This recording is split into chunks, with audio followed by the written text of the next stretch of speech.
This is Andi Purewal for Boxing Social in association with Betfred. We're in London and I'm joined by the towering middleweight now instead of light middleweight, Hamzah Sheeraz. Hamzah, firstly, how are you? Very well, man. How you been? I'm good. Obviously, you're fresh back from America, getting ready for your ring return, and like we said, up at middleweight now. How are you feeling settling into a new weight? Yeah, no, feeling great. Listen, this is the period where it's normally hard, where I got to lose the last 5-6 pounds. But I ain't got much to lose at all, man. So yeah, I'm enjoying it. Taking everything in my stride. You was asked up on stage, Hamzah, for yourself, do you feel like you will reap the benefits of moving up into middleweight?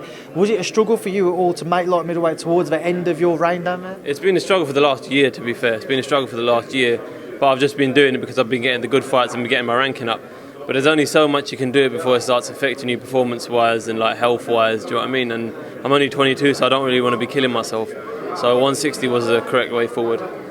I know you're not one to make excuses, but obviously people will always look back on that Bradley Skeete fight. When you look back now, do you feel your weight made a difference for you going into that fight and on fight night? Yeah, it did, but like you said, I'm not one to make excuses. The fight's happened, it is what it is, it's done. All that matters now is getting Jez Smith out of the way and getting him out of the way in a way that's never been done before.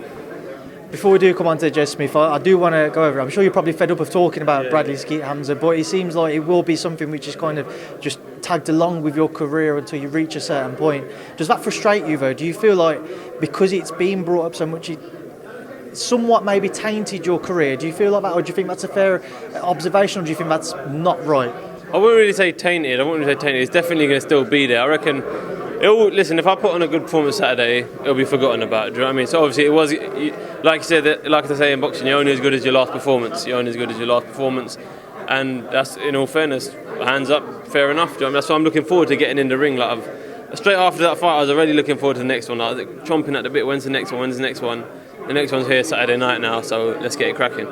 How desperate were you, if at all, for that rematch, Hamzah, just to kind of silence the critics and right the wrongs of that fight, and obviously that controversial ending? Yeah, no, listen, I was desperate for it. Offered him it, he didn't want it, and it's as simple as that. He's retired now, so he's living his retired life, and good luck to him. And obviously moving on for yourself now, Jez Smith comes Saturday night. A very difficult first fight up at middleweight for yourself. Why did you choose to face Jez? Because I didn't want to fight no journeyman, didn't want to fight someone who I can build up at the weight out kind of thing. Do you know what I mean? I wanted to go straight in title contention, which we are, against a good fighter in Jez Smith, and I'm looking forward to it. And that's honestly, can't say much than that, to be fair. Jez is open to a firefight. We've seen some impressive performances throughout his career. We saw him with Bradley Ray recently, which was a great fight from a neutral's perspective. How are you expecting this fight to play out? Are you expecting it to be one where there will be a point in that fight where you both kind of just stand there and let your hands go?